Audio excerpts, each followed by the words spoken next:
Diangkat menjadi Rasul. Siapa yang angkat? Gubernur atau ketua Dharma Wanita? Oleh Allah yang kuasa. Allah itu siapa, Mak? Pencipta alam semesta. Itu lagu ibu-ibu dulu, mengajarkan sejarah Nabi. Sekarang apa lagu-lagunya ibu-ibu? Modern mereka, sarjana, istri pejabat, tapi tidak tahu sejarah Nabi. Apa lagunya ibu-ibu sekarang? Yuk, yuk ayo. Yuk ayo, yuk ayo. Apa itu ayo ayo? Ayo apa? Ayo apa? Putar ke kiri nona, putarlah ke kanan. Beleng-beleng.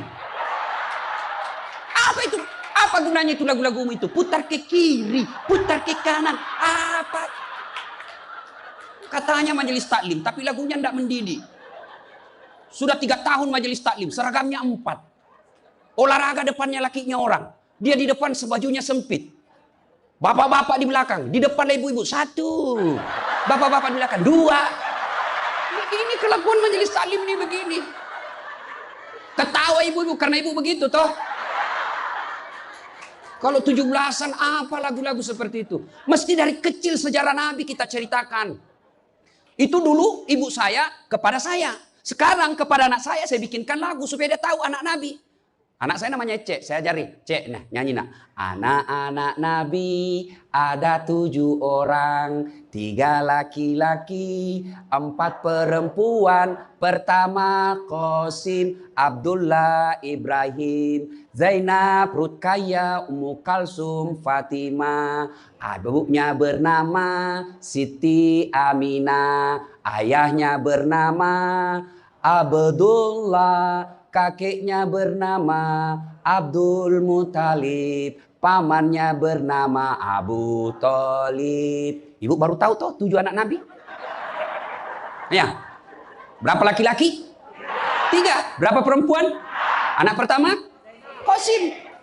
Coba. Ini dari sini kita tahu lagu. Maka ibu harus pandai-pandai mendidik anak, memperkenalkan sejarah Nabi supaya mereka cinta kepada Nabi. Maka ini tujuannya maulid. Bukan kita mau bid'ah-bid'ah. Sekarang ada juga baru belajar agama 2 bulan. Itu pun melalui YouTube. Seolah-olah dialah menjadi panitia hari kiamat.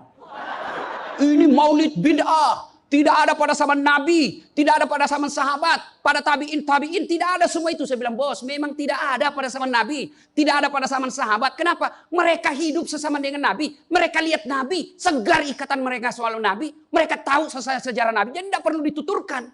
Sekarang kita sudah 1400 tahun yang lalu, banyak umat Islam, la ilaha illallah, Muhammad Rasulullah, tapi dia tidak tahu siapa anaknya Nabi. Maka perlu kembali diingatkan. Jadi kalau orang mau maulid, hargai. Jangan malah dibilang sesat. Masuk neraka, nenekmu punya neraka. Yang paling enak, yang tidak mau maulid silakan, tidak usah.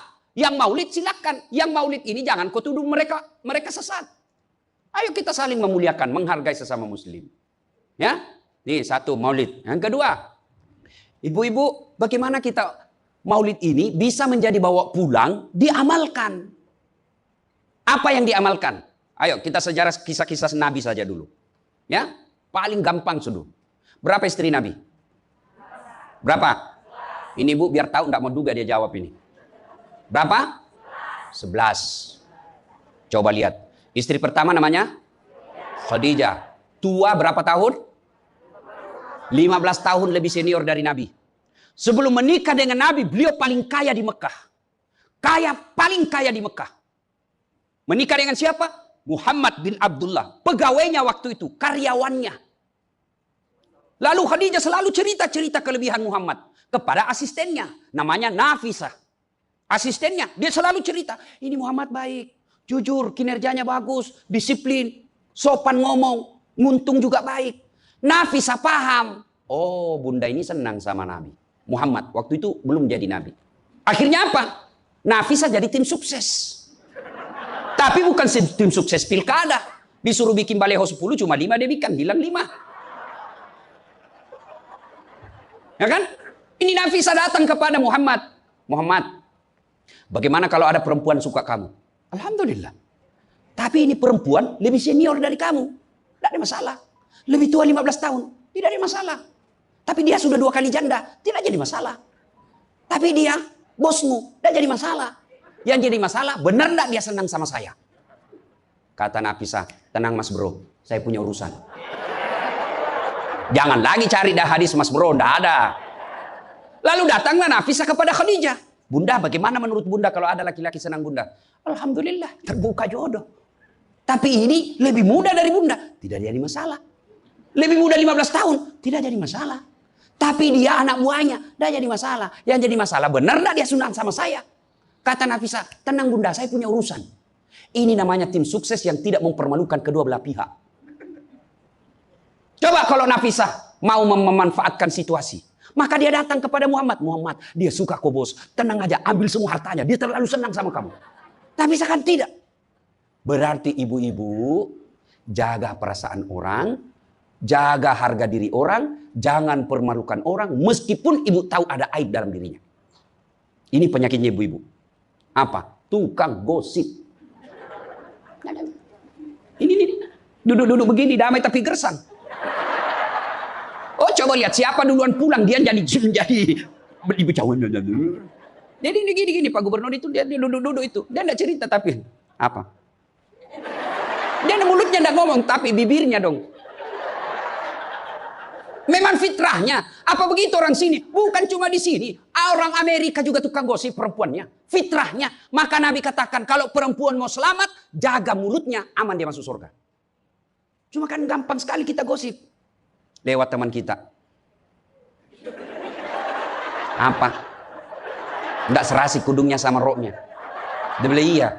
Lipstiknya palsu. Kenapa kau tahu? Melengket di giginya. Semua mau diurus.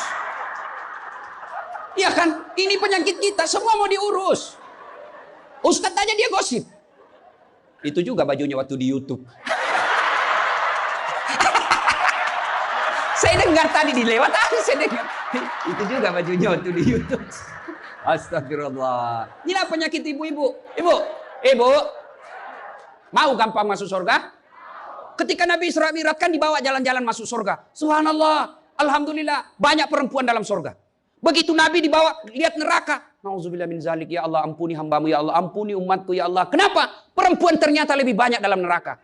Ditanya kenapa bisa begitu? Ada dua kelemahan perempuan. Satu, tidak mampu menjaga suaminya. Tidak mampu mengurus suaminya. Dan yang kedua, tidak mampu menjaga lisannya.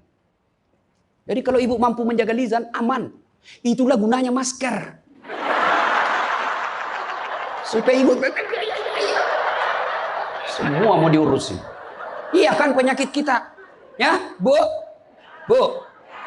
Maka bertanyalah ibu-ibu di Makassar. Ustadz yang saya cerita ini kan benar. Memang begitu sifatnya Ustadz. Itulah benarnya namanya ghibah. Tidak boleh kita cerita kejelekan orang. Kalau dia salah yang ibu cerita namanya fitnah. Tidak ada jalan. Ayuhibbu ahadukum kata Allah. Sukakah kamu memakan bangkai sesamamu manusia? Maka berhenti cerita kejelekan orang. Jadi gimana solusinya Ustaz? Ketika datang orang cerita. Bu katanya. Nauzubillah min zalik. Kita berlindung kepada Allah dari keburukan itu bu. Belum tentu suami kita lebih baik dari dia. Berhenti itu. Cuma kan enggak kita. Yang memang. Enggak tahu persoalan. Biar enggak tahu persoalan. Ikut campur. Ibu kalau suka ikut campur bikin urusannya ibu, nanti takdirnya seperti tauge. Tahu tauge? Tahu tauge? Coba lihat tauge bu. Kita bikin soto Banjar, ada. Pecel, sayur, lemper, ada. Ada tuh kalau di Makassar ada lemper. Ayo, maka karena dia selalu ikut campur, Allah takdirkan semua tauge bengkok. Dah ada yang lurus toh? Maka kalau ada ibu-ibu majelis begini kumpul, teriaki saja pagi-pagi toge nih ya. Ini penyakit perempuan. Maka ini gunanya kita peringati maulid supaya ibu-ibu pulang berhenti cerita kejelekan orang. Tidak ada gunanya, menghabiskan amal-amal kita. Nabi pernah kumpul para sahabat dan bertanya, atadruna manil muflis? Saudara-saudara sekalian, kau tahu siapa yang bangkrut nanti di akhirat? Mereka tidak sholat ya Rasul, dia sholat. Yang tidak puasa ya Rasul, dia puasa. Yang tidak haji ya Rasul, dia haji. Yang tidak bayar zakat ya Rasul, dia zakat sedekah. Kalau begitu siapa yang bangkrut ya Rasul? Jarusu wa khati'ur rahim. Tetangga yang jahat sama tetangganya dan yang suka memutuskan tali persaudaraan. Dan salah satu jahat sama tetangga dan memutuskan tali persaudaraan adalah mereka suka menceritakan kejelekan orang. Adakah orang yang senang dicerita kejelekannya? Ada? Ada? Ada ibu? Lalu untuk apa kita cerita orang? Rajin betul istrinya majelis taklim. Baik betul itu istrinya. Tapi kasihan suaminya selingkuh kiri kanan. Lalu apa untungnya ibu cerita? Bu, hei. Nah, satu, pulang pengajian, tinggalkan gosip. Dua, Rasulullah setelah menikah dengan Khadijah, usia 40 tahun. Nabi dilantik menjadi Rasul. Pulanglah beliau, 3 hari 3 malam di atas Gua Hira. Pulang menggigil. Dia ketuk pintu. Masuklah Nabi, kedinginan. Lalu Nabi berkata, istriku selimuti saya kedinginan. Kira-kira kalau ibu-ibu, apa jawaban ibu?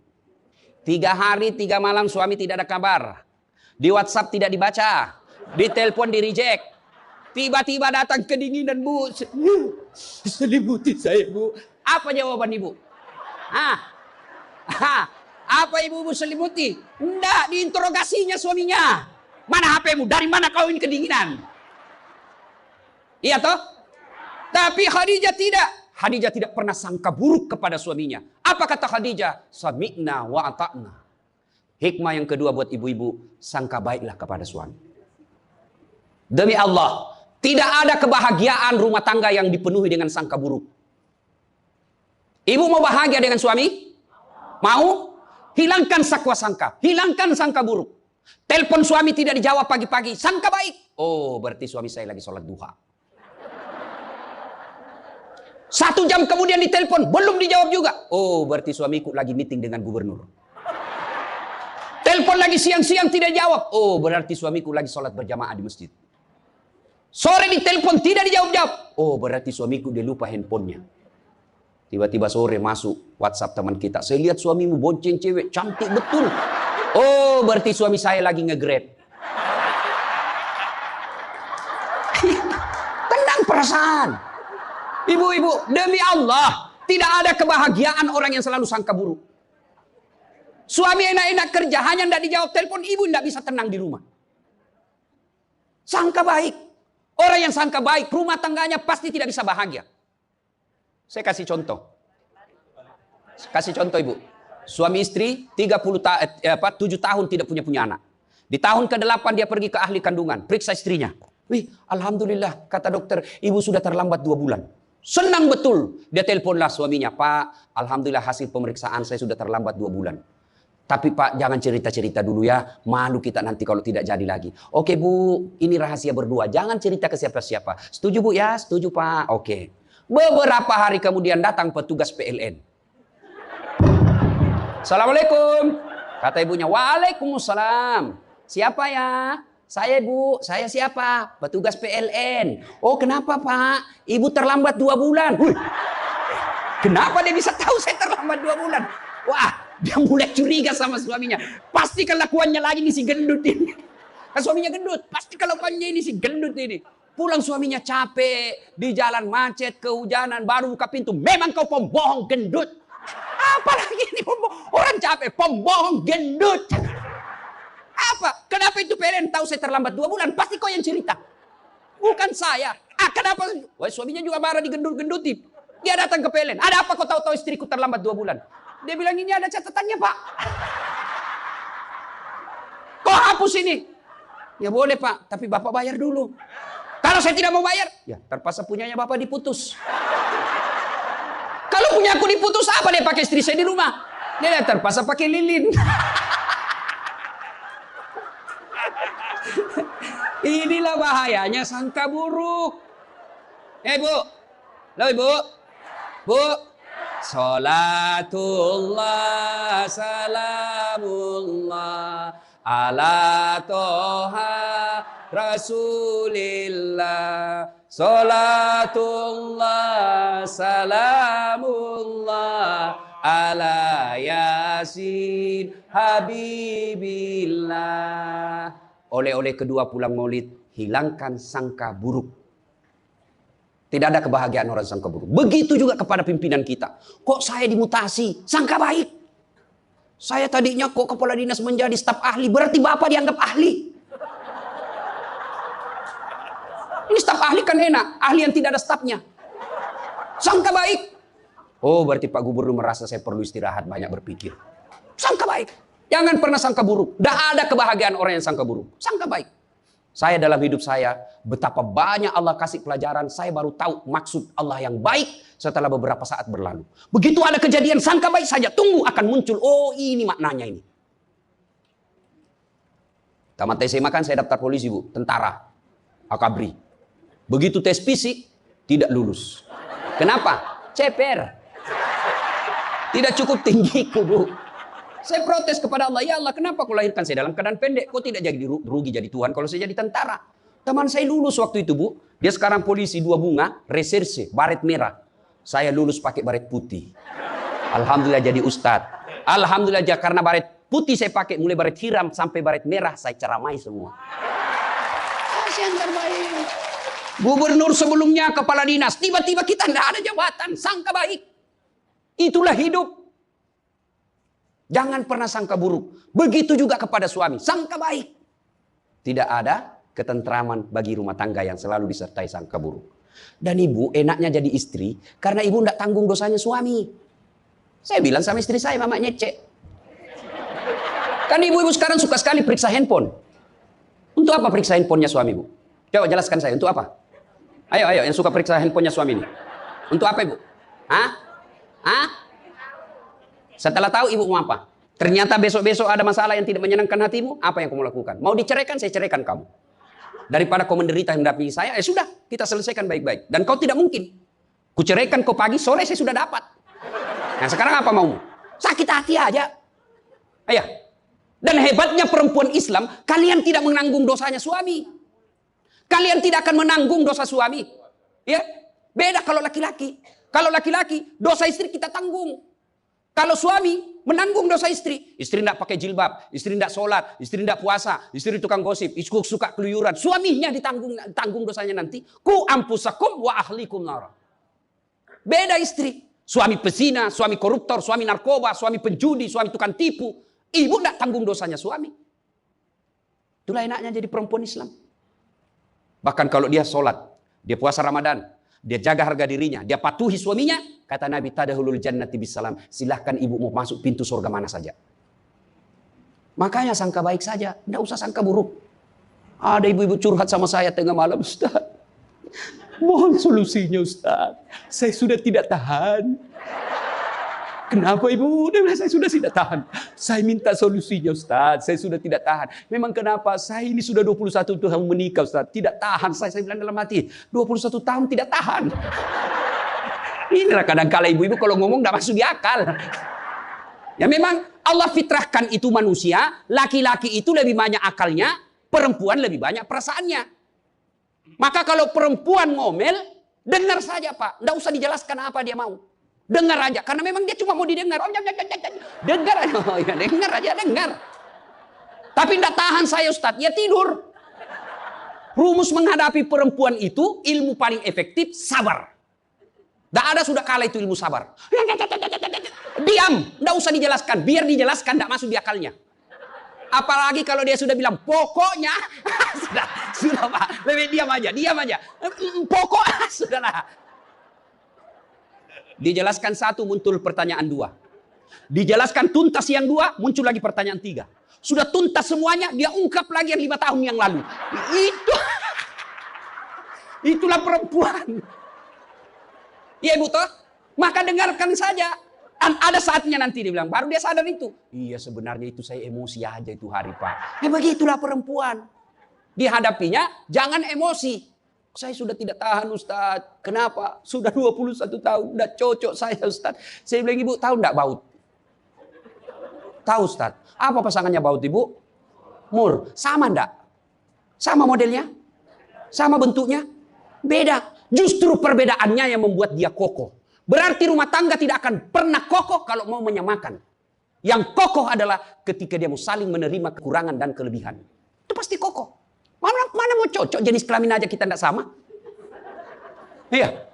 Pendidikan aja kita pasti beda. Latar belakang budaya kita pasti beda.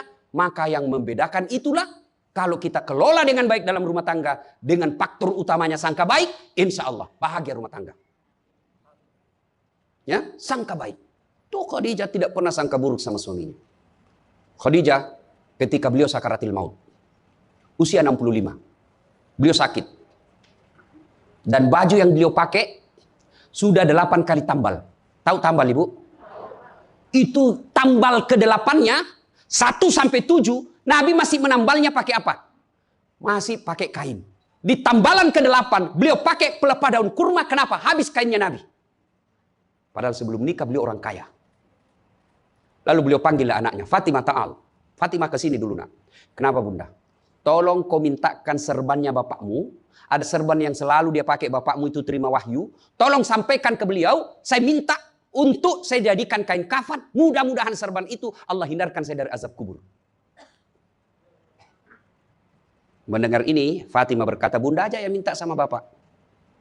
Dengar jawaban Khadijah. Saya malu minta sama bapakmu, nak. Habis hartanya untuk bantu Rasulullah, minta serban, malu. Kira-kira masih ada istri sini malu minta sama suaminya?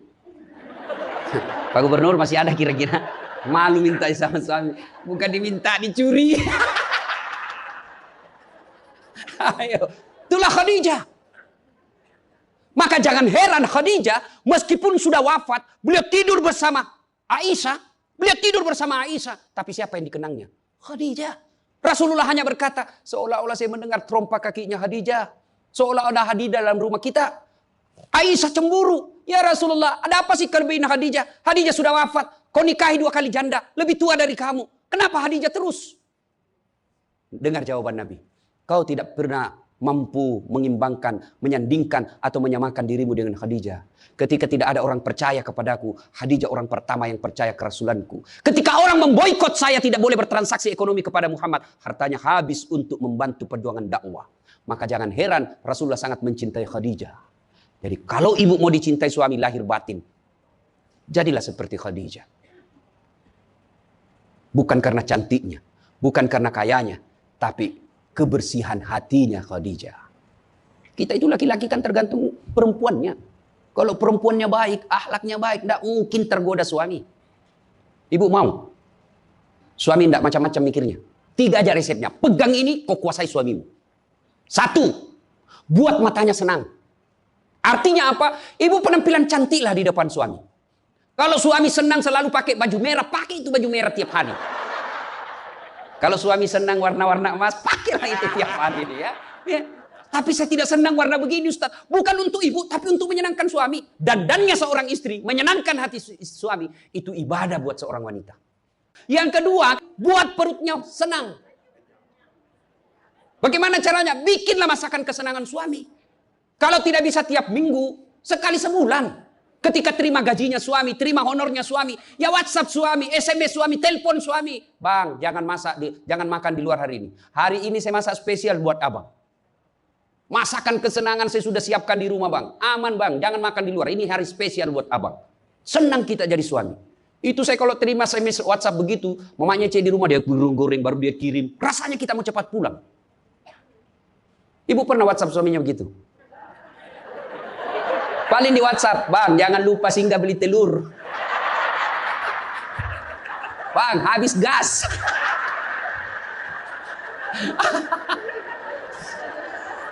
Kok tahu, Ustaz? Ya saya rasakan juga. Pernah suatu kali Pak Gubernur pulang, saya ceramah takziah malam-malam di Makassar. Tiba-tiba masuklah WhatsAppnya mamanya Cek. Ustaz, habis pembalut. Aduh. Tidak mungkinlah sopir saya suruh ini istri saya. Sudahlah, saya singgah, saya berdoa mudah-mudahan tidak ada yang kenal saya. Begitu saya bayar, ada ibu-ibu datang, Ustaz beli pembalut. Saya jengkel, langsung saya balik. Biar daripada saya melahirkan udah. Tenang perasaan. Mungkin ego kita ini buat kita juga laki-laki, ya. Kadang-kala ego naik, masa saya eselon, masa saya kepala dinas, masa singgah beli pembalut. Jangan lihat eselonnya. Pakai ilmunya Umar bin Khattab. Umar bin Khattab, ada sahabat yang selalu mau datang, mau laporkan istrinya. Kenapa? Istrinya suka ngomel. Maka dia berharap Umar panggil istrinya supaya dinasehatin. Begitu dekat dengan Umar bin Khattab, dekat dari rumahnya Umar, dilihatnya Umar juga dimarahi sama istrinya. Balik dia bilang, Pak Umar aja dimarahin. Balik, besok ketemu. Ya Amirul Mukminin, presiden lah waktu itu. Saya lihat kemarin Anda, istri ngomel-ngomel, Anda senyum saja. Dengar ini jawaban bapak-bapak ini, para pejabat nih yang hadir. Dengar apa jawaban Umar. Begitulah cara saya berterima kasih kepada istriku yang telah hamil, melahirkan, dan menyusui anak saya. Coba, hilang itu emosi Pak, hilang itu harga diri. Kalau kita sudah ingat bagaimana susahnya itu ibu melahirkan hamil. Masih ingat ibu-ibu waktu hamil? Masih? Ada enggak enaknya itu orang hamil? Untung saya tidak pernah hamil. Oh, coba ibu-ibu kalau hamil, jalan aja setengah mati. Aduh, sudah mau mau duduk aja, mana ada ibu hamil langsung duduk aja. Udah standar samping dulu itu kasihan. Iya ibu, ya benar. Kalau kita laki-laki paling ngidam. Ustaz, apa doanya berhenti ngidam istri? Ngidam apa istrimu? Nanti dia bisa tidur kalau dilihat saya di atas lemari Pak Ustaz. Jadi kalau istrinya mau tidur jam 10, setengah 10 sudah naik di atas lemari. Sudah berarti kau dongo-dongo itu dikasih kerja di konsum. Yang kedua kata Umar, begitulah cara saya berterima kasih kepada istriku yang telah melahirkan anak saya. Masih ingat waktu melahirkan? Masih? Ada enggak ibu-ibu melahirkan senyum? Ada? Mentang-mentang istri gubernur, keluar sayang. Setengah mati juga biar istri gubernur. Nggak ada. Itulah susahnya jadi perempuan. Maka ketika suami disuruh sama istri, bayangkan sulitnya melahirkan. Yang ketiga kata Umar, begitu cara saya berterima kasih yang telah menyusui anak saya. Masih ingat waktu menyusui? Masih? Terutama waktu tumbuh giginya. Masih ingat tak? Untuk saya tidak pernah rasakan. Bu kalau digigit kan mana dia ditinjau nanya, kok gigit saya? Tidak, dia usap, lepas nak. Iya ibu, iya. Siang anaknya, malam. Salatullah, salamullah, ala toha rasulillah. Salatullah, salamullah, ala yasin. Berikutnya, kalau kita cinta kepada Rasul, jadilah istri seperti istri Rasulullah.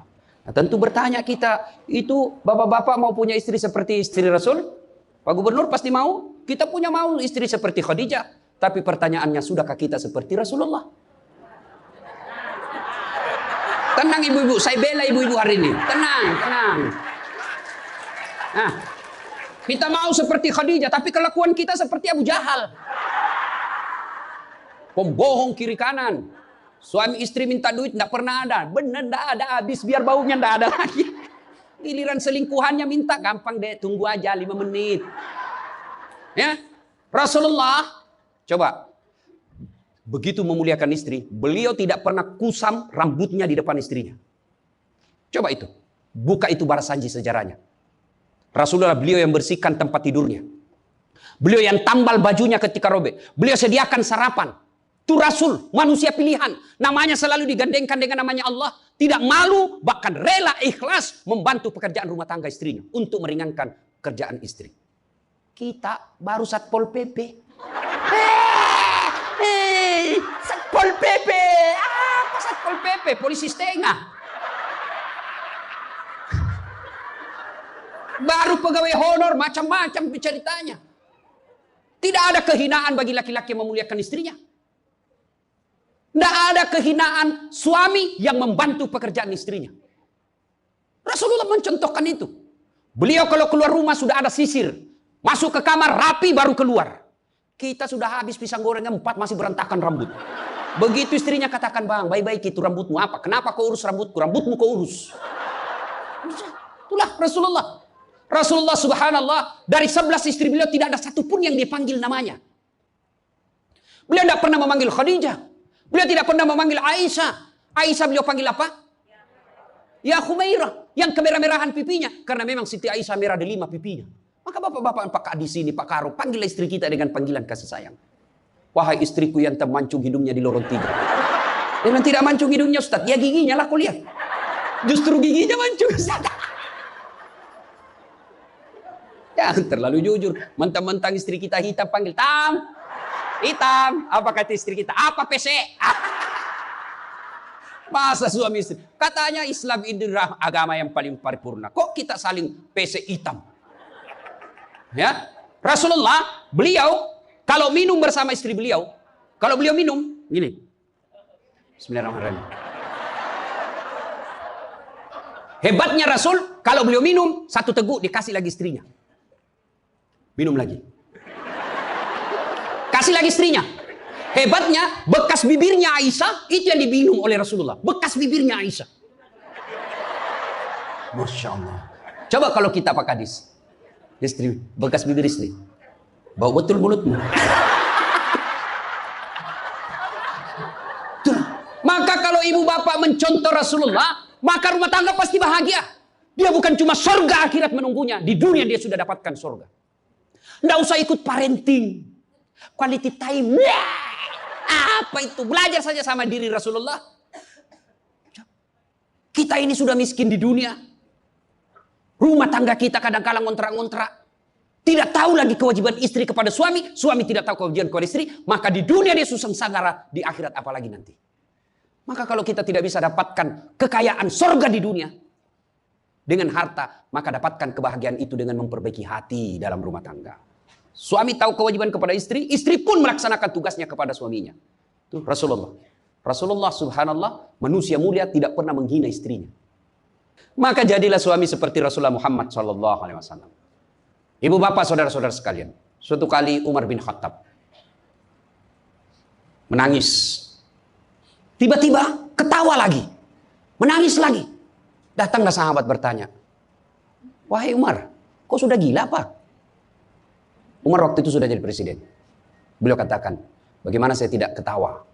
Saya mengingat waktu sebelum datang Muhammad SAW. Saya pernah memakan Tuhanku. Dia bikin berhala dari roti, lalu dia makan itu Tuhannya. Dia bilang, bayangkan hebatku dulu sebelum ada Muhammad. Tuhan pun saya makan. Kan dia ketawa. Lalu kenapa engkau menangis ya Amirul Mukminin? Saya bayangkan sebelum Nabi Muhammad SAW datang di tengah-tengah kita.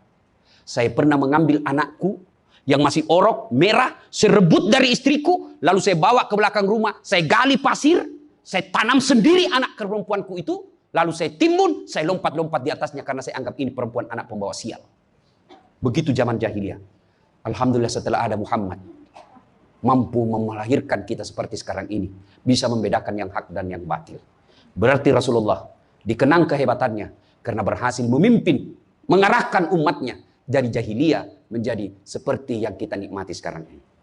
Berarti Pak Gubernur, kalau Bapak ingin dikenang sebagai pejabat, bukan hanya memperbaiki diri, tapi memperbaiki rakyat Sumatera Selatan.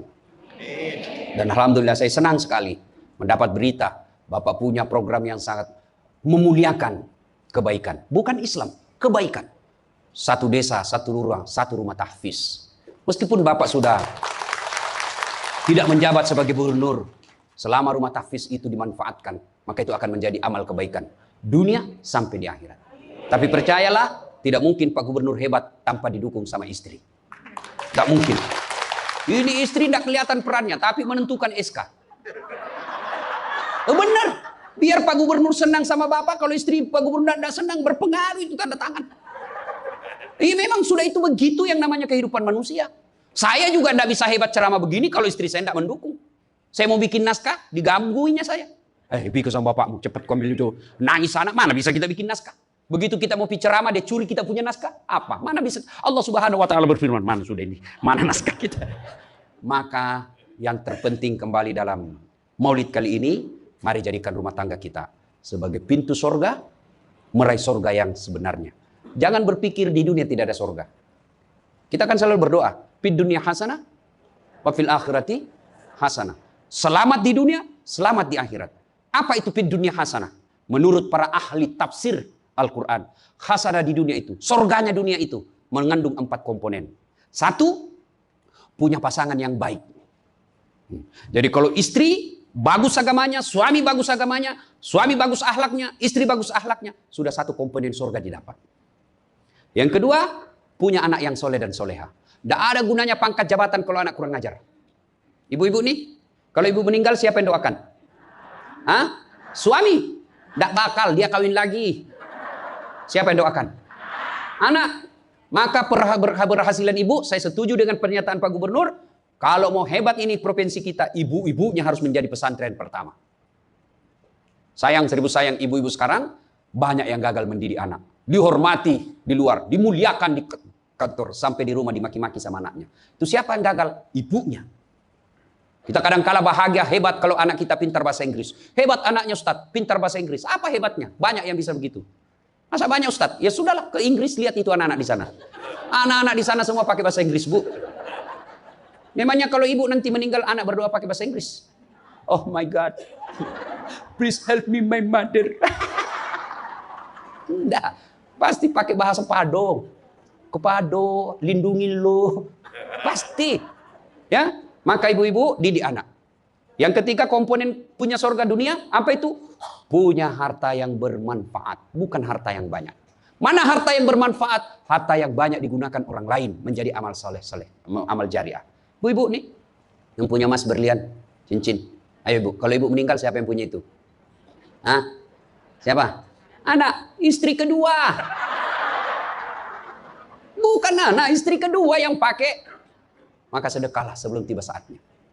Dan yang keempat, surganya dunia, punya teman yang baik. Bukan teman kepentingan politik dan kekuasaan.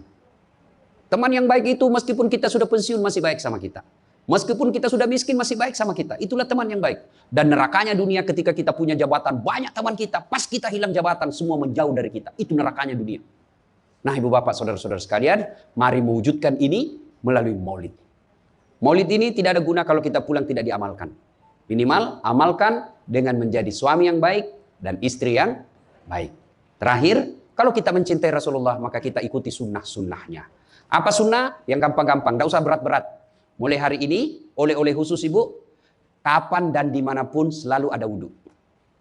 Coba ibu amalkan. Bapak-bapak pegawai, bapak mau pergi kerja wudhu dulu. Mau pergi jemput anak wudhu dulu. Mau pergi pengantin wudhu dulu. Mau pergi kemana saja ikuti Pak Gubernur yang katanya tidak ada liburnya. Ya, sudah ikuti dengan ada wudhu. Orang yang selalu ada wudhunya, innallaha yuhibbut tawwabina wa yuhibbul mutatahhirin. Dicintai oleh Allah Subhanahu wa taala. Ibu bapak saudara-saudara sekalian, banyak yang ingin kita sampaikan tapi waktu jualah yang membatasi kita. Insya Allah lain waktu dan kesempatan kita akan lanjutkan.